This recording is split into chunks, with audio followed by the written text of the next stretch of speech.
Good morning, students. Today we will start chapter 8, which is relating to time of supply. Now, why time of supply is important? Because government wants GST on supply.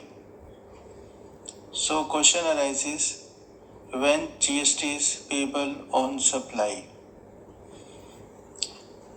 So to understand this, we should understand that a supply of goods consists of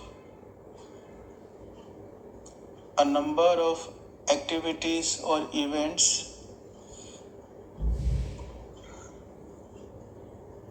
Number one, for making supply, first of all, there should be an agreement to supply goods or services. Number two, after making agreement, the goods are delivered or the services are rendered. So this is second activity. Then third activity is issue of invoice before supply of goods or services or after supply of goods or services. Fourth activity is payment for the supply. Payment may be made before the supply, that is advance payment, or payment is made after the supply. So these are the four major activities which are involved in supply of goods and services. तो अब question ये arise होता है कि GST जो है वो कब पेबल होगा? क्या एग्रीमेंट करने के टाइम, क्या फिर सप्लाई होने के टाइम, या फिर इनवॉइस इशू होने के टाइम, या फिर पेमेंट होने के टाइम? अब देखिए, बिजनेस में एक बिजनेसमैन है जो सप्लाई कर रहा है, ये तो उसके लिए कंटिन्यूअस एक्टिविटी है. ऐसे नहीं है वो महीने में एक ही बार सप्लाई करेगा, या एक हफ्ते में एक बार सप्लाई करेगा, या एक दिन में एक बार सप्लाई करेगा. जैसे जैसे उसके मार्केटिंग होगी, सेल होगी, उसे गुड्स की सप्लाई करनी होगी. तो वो सुबह, दिन, रात, शाम को किसी भी टाइम सप्लाई कर सकता है गुड्स की या सर्विसेज की. तो क्वेश्चन अराइज होता है कि जीएसटी कब पेबल होगा और किस एक्टिविटी के ऊपर जीएसटी बेस्ड है. तो ये सब चीजें अब हम समझेंगे इस चैप्टर में, टाइम ऑफ सप्लाई.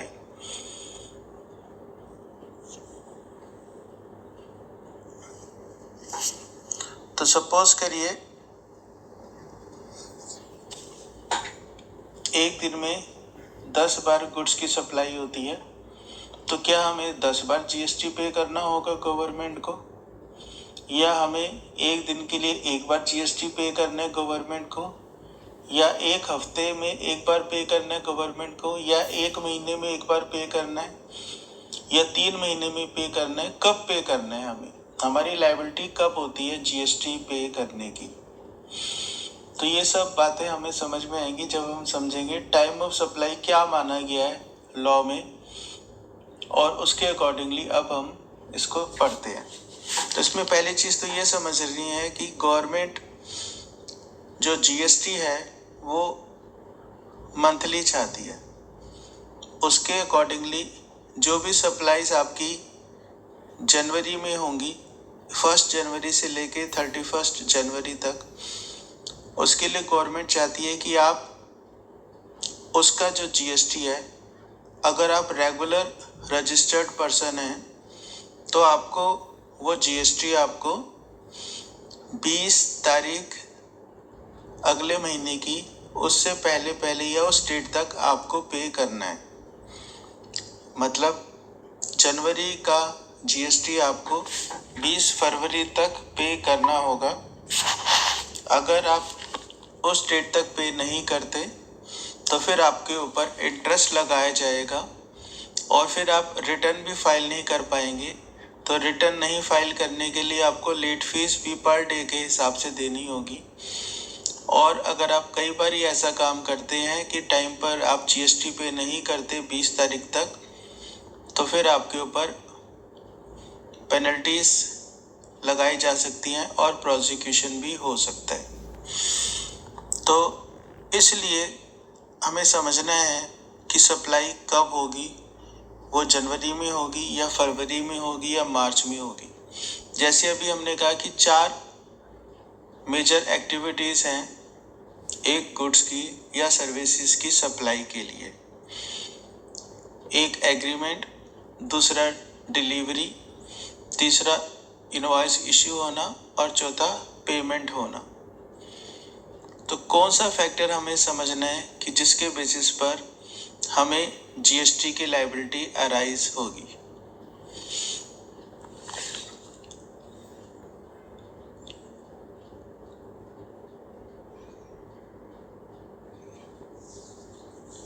तो इस चीज को हम समझते हैं। अब जैसे कि आप चार्ट में देख रहे हैं, टाइम ऑफ सप्लाई को हमने अलग अलग कर लिया। गुड्स के केस में अलग तरीके से निकाला जाएगा और सर्विसेज के केस में अलग तरीके से निकाला जाएगा। और गुड्स के केस में भी 4 सिचुएशंस अलग अलग हैं। अंडर फॉरवर्ड चार्ज मतलब नॉर्मल रजिस्ट्रेशन जब आपका है और जब सेलर की ही ड्यूटी है जीएसटी पे करने की। अंडर रिवर्स चार्ज जब बायर की ड्यूटी है, रिसिपिएंट की ड्यूटी है जीएसटी पे करने की। तीसरा for exchangeable voucher of goods and fourth residual cases. तो ये सब हम समझते हैं जरा अच्छे तरीके से। इसी तरह से time of services, time of supply of services को भी 4 कैटेगरीज में बांटा है। तो अब इनको समझने के लिए हम पहले कुछ बेसिक डेफिनेशंस दोबारा से समझ लेते हैं। जैसे सबसे पहले मीनिंग ऑफ सप्लायर।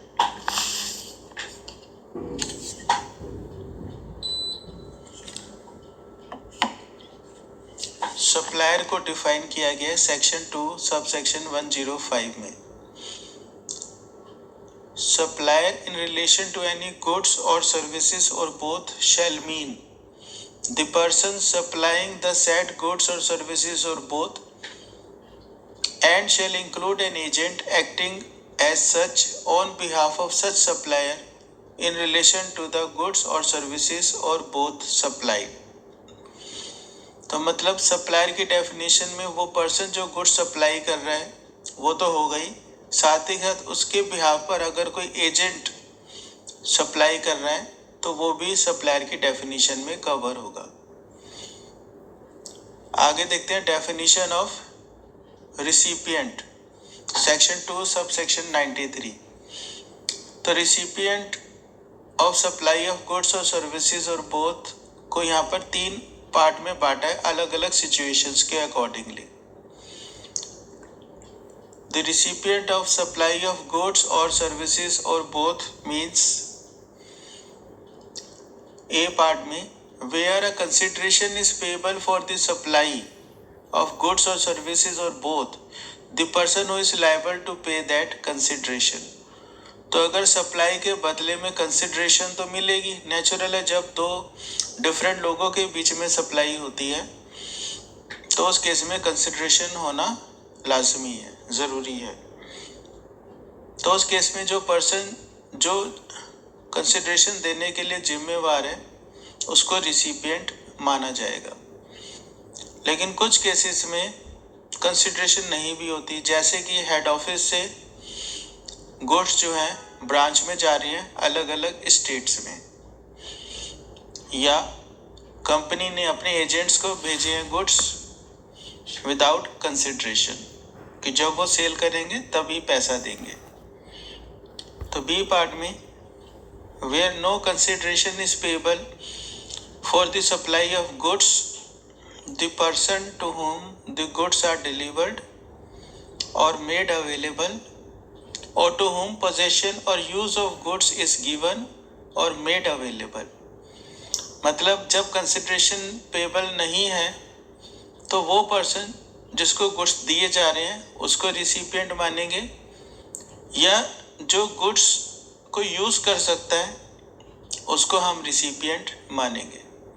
ये बात यहाँ पर गुड्स के बारे में हो रही है। और सी पार्ट में लिखा है जब सर्विसेज के लिए कंसिडरेशन नहीं दी जा रही, सर्विसेज तो जा रही हैं पर कंसिडरेशन नहीं है, तो उस केस में जिस पर्सन को सर्विसेज दी गई हैं उसी को रिसिपिएंट माना जाएगा। So where no consideration is payable for the supply of a service, the person to whom the service is rendered. और इसी केस में आगे लिखा है and any reference to a person to whom a supply is made shall be construed as a reference to the recipient of the supply and shall include an agent acting as such on behalf of recipient in relation to the goods or services or both। तो recipient की definition में अगर किसी agent recipient के बिहाव पर या buyer के बिहाव पर एक्ट कर रहा है तो वो पर्सन भी रिसिपिएंट माना जाएगा। इसके बाद आगे समझते हैं फॉरवर्ड एंड रिवर्स चार्ज। ये तो आप लोगों को मालूम ही है। Forward charge means normal charge, जहाँ पर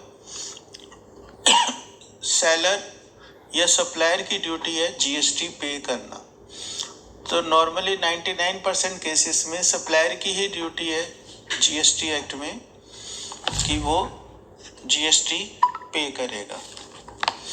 लेकिन कुछ केसेस में, जैसे मैंने बताया था लॉयर्स या एडवोकेट्स के केसेस में या ट्रांसपोर्टेशन ऑफ गुड्स के केसेस में, द ड्यूटी टू पे GST is with the recipient. तो रिसिपिएंट को जीएसटी पे करना है अंडर जीएसटी एक्ट, तो उसको हम कहते हैं रिवर्स चार्ज। तो चार्ज तो लगा है पर वो सेलर पे ना लगकर बायर पे लगाए। उस केस में अगर जीएसटी पे नहीं होता तो सेलर की कोई लायबिलिटी नहीं है, वो लायबिलिटी पूरी की पूरी रिसिपिएंट की है। रिसिपिएंट जीएसटी डायरेक्टली गवर्नमेंट को जमा कराएगा और उसका इनपुट टैक्स क्रेडिट क्लेम करेगा। Then we come to time limit for issue of invoice for supply of goods। अब ये टाइम लिमिट एक गवर्नमेंट ने बताई है कि जब भी आप इनवॉइस इशू करेंगे तो इतने टाइम के अंदर अंदर आपको करना है। बेसिकली गवर्नमेंट ने ये लिखा है कि आप गुड्स की सप्लाई करने से पहले ही इनवॉइस इशू करेंगे। इसको हम पढ़ लेते हैं। As per section 31(1) invoice needs to be issued either before or at the time of removal of goods where supply involves movement of goods or delivery of goods or making goods available to the recipient। तो जब goods supplier के यहाँ से हटाए जाएंगे और recipient को भेजे जाएंगे तो वो रिमूवल से पहले, मूवमेंट से पहले इनवॉइस इशू करना कंपलसरी है। तो पहले होता था वैट एक्ट में कि आप इनवॉइस बाद में भी इशू कर सकते थे, लेकिन अब आप इनवॉइस आपको पहले ही इशू करना होगा। आगे तो अलग सिचुएशन दी है कि कई बारी सप्लायर का एक एग्रीमेंट होता है कंपनी से कि वो रॉ मटेरियल सप्लाई कर रहा है तो वो हर रोज या हर हफ्ते कुछ मिनिमम क्वांटिटी सप्लाई करेगा, और उस केस में पीरियोडिकल स्टेटमेंट निकलती हैं जो हफ्ते के हिसाब से भी हो सकती है और महीने के हिसाब से भी हो सकती है, और पेमेंट्स का भी कोई क्राइटेरिया होगा कि वो वीकली होंगी या मंथली होंगी या कैसी होंगी। So in case of continuous supply of goods the invoice should be issued before or at the time of issuance of periodical statement or receipt of periodical payment। तो इश्यू ऑफ पीरियोडिकल स्टेटमेंट या receipt of periodical payment से पहले पहले आपको invoice issue करना है। मतलब इस केस में आपको रिमूवल के टाइम या उससे पहले करने की ज़रूरत नहीं है, तब आप डिलीवरी चालान के बेसिस पर भी गुड्स को सप्लाई कर सकते हैं। लेकिन एक जो टाइम आपका फिक्स है आपस में, उसमें जब आप पीरियोडिकल स्टेटमेंट इशू करेंगे तो उससे पहले आपको इनवॉइस इशू करना कंपलसरी है। और दूसरा इंस्टेंस है in case of goods sent or taken on approval for sale or return basis. कई बार गुड्स सप्लायर भेजता है रिसिपिएंट के पास या बायर के पास कि आप इन गुड्स को देख लो, अगर आपको सही लगते हैं तो आप इनको कंफर्म कर देना, हम सेल मान लेंगे, और अगर आपको गुड्स सही नहीं लगते तो आप गुड्स हमें रिटर्न कर देना। तो उस केस में इनवॉइस कब इशू होना चाहिए वो लिखा हुआ है, invoice should be issued before or at the time of supply और 6 months from the date of removal, whichever is earlier। इसको हम डिटेल में आगे चैप्टर 14 में समझेंगे। Then we come to time limit for issue of invoice for supply of services। Services के लिए time limit बताई गई है कि सर्विसेज के लिए इनवॉइस कब तक इश्यू हो जाना चाहिए। तो इसमें अलग अलग सिचुएशंस के अकॉर्डिंगली बताया गया, अलग अलग इंस्टीट्यूशंस के अकॉर्डिंगली बताया गया। तो सबसे पहले number 1, as per section 31 sub section 2 read with rule 47 of the CGST rules, the tax invoice needs to be issued either before the provision of service or within 30 days from the date of supply of service। तो service देने से पहले भी आप invoice issue कर सकते हैं और सर्विस देने के बाद भी कर सकते हैं, लेकिन सर्विस जब आप दे देंगे कंप्लीट हो जाएगी तो उसके विदिन 30 डेज आपको इनवॉइस इशू करना है। लेकिन साथ ही साथ उन्होंने आगे एक्सटेंशन दिया है कि 30 डेज की जगह पर 45 डेज में भी इनवॉइस इशू कर सकते हैं। कौन? Insurance companies, banking companies, financial institutions, NBFCs. बाकी सबके लिए 30 डेज है। इन 4 कैटेगरी ऑफ इंस्टीट्यूशंस के लिए 45 डेज है। दूसरी सिचुएशन है कि जब आप सप्लाई कर रहे हैं, सपोज करिए, और सप्लाई आपने बीच में बंद कर दी, सप्लाई आपकी रुक जाती है। वैसे आप रेगुलर सप्लाई करते हैं सर्विस की, लेकिन बीच में सर्विसेज ठीक नहीं थी, इसलिए आपकी सप्लाई रिसिपिएंट कहते हैं कि आप देने की ज़रूरत नहीं है। तो ऐसी सिचुएशन में जितनी सप्लाई आप दे चुके हैं उसके लिए आपको जैसे ही आपकी सप्लाई बंद हुई है, एग्रीमेंट ख़त्म हुआ है, तो आपको इनवॉइस इशू करना होगा। So in case of cessation of supply of services before completion of supply, the invoice to the extent of supply made before such cessation should be issued at the time when the supply ceases.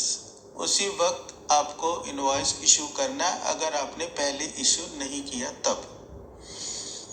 तीसरी situation है in case of continuous supply of services. तो जब आप continuous supply करते हैं services की तो आपका एग्रीमेंट होता है कि कोई आपका एक माइलस्टोन होता है कि एक इवेंट ये होगा तो अब हम इनवॉइस तब हम पेमेंट लेंगे। तो सिचुएशन में वो माइलस्टोन इम्पोर्टेंट है कि आप सपोज करिए बिल्डिंग बनाने का कॉन्ट्रैक्टर को ठेका दिया है और उसके लिए आपने माइलस्टोन रखे कि पहली पेमेंट होगी जब उसकी जो है मैप उसका अप्रूव हो जाएगा, दूसरी पेमेंट होगी जब उसका एग्जिस्टिंग स्ट्रक्चर डिमोलिश हो जाएगा, तीसरा पेमेंट होगी जब उसकी बेसमेंट की डिगिंग पूरी हो जाएगी, चौथी पेमेंट होगी जब उसकी फर्स्ट या ग्राउंड फ्लोर की छत डल जाएगी।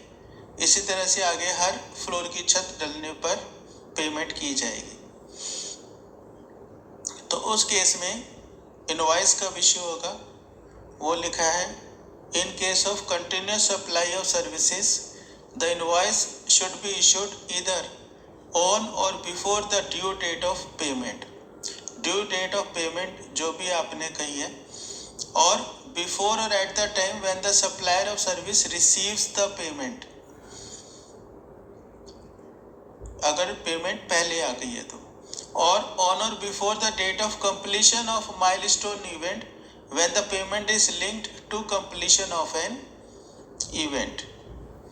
तो हो सकते हैं पेमेंट आप माइलस्टोन के बेसिस पर करें अचीव होने पर, या फिर आप कह सकते हैं कि हम मंथली पेमेंट करेंगे मंथ के एंड तक। तो जो भी सिचुएशन हो, इनवॉइस उस ड्यू डेट ऑफ पेमेंट तक इश्यू हो जाना चाहिए, या उससे पहले ही पेमेंट हो जाती है तो पेमेंट इश्यू हो रही है तो उस टाइम पर इनवॉइस इश्यू हो जाना चाहिए, या फिर आपने माइलस्टोन इवेंट स्पेसिफाई किया है तो उसकी कंप्लीशन की डेट तक इनवॉइस इश्यू हो जाना चाहिए।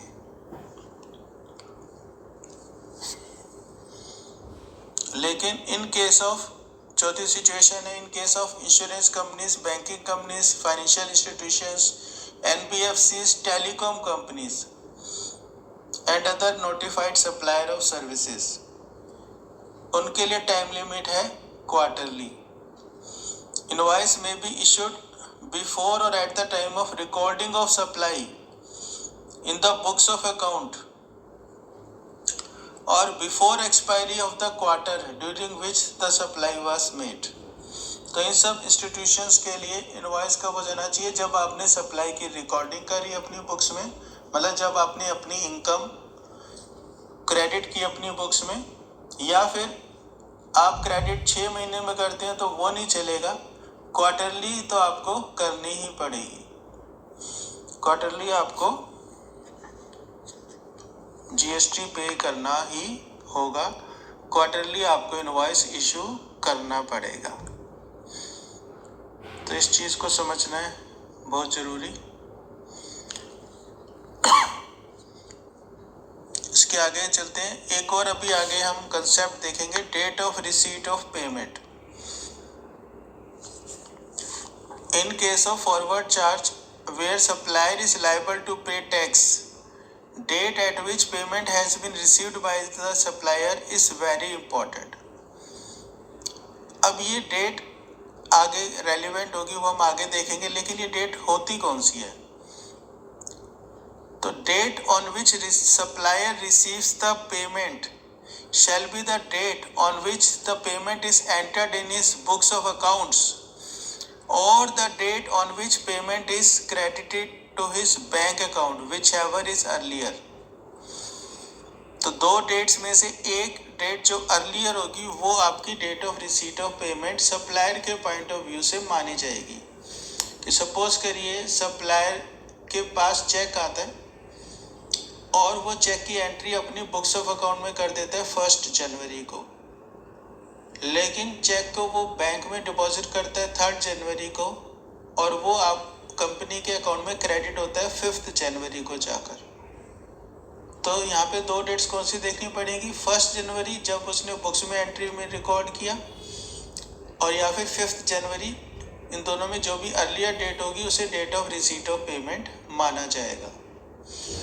अगर वो बैंक में पहले जमा करा देता है और बुक्स में रिकॉर्ड वो अपने बाद में करता है, तो उस केस में जिस डेट को उसका बैंक में क्रेडिट हुआ पैसा, उस डेट को date of receipt of payment माना जाएगा। इसी तरीके से आगे है डेट ऑफ पेमेंट। ये रेलिवेंट होगा रिवर्स चार्ज के केस में। रिवर्स चार्ज में बायर को या रिसिपिएंट को जीएसटी पे करना है, तो उस केस में एक डेट आगे हम देखेंगे जरूरी होगी, डेट ऑफ पेमेंट। तो डेट ऑफ पेमेंट को भी यहाँ पे 2 डेट्स में से अर्लियर डेट को माना जाएगा। सो in this regard, date of payment refers to the date on which the payment is recorded in the books of account of the entity that receives the service, or the date on which payment is debited from the entity's bank account, whichever is earlier। तो जिस date को recipient ने अपने books में लिखा कि मैंने payment कर दी, अपने बुक्स ऑफ अकाउंट में एंट्री पास की, वो डेट, या जिस डेट को एक्चुअल उसके अकाउंट से पैसे डेबिट हुए वो डेट, इन दोनों में से जो भी अर्लियर डेट होगी वो डेट ऑफ पेमेंट मानी जाएगी।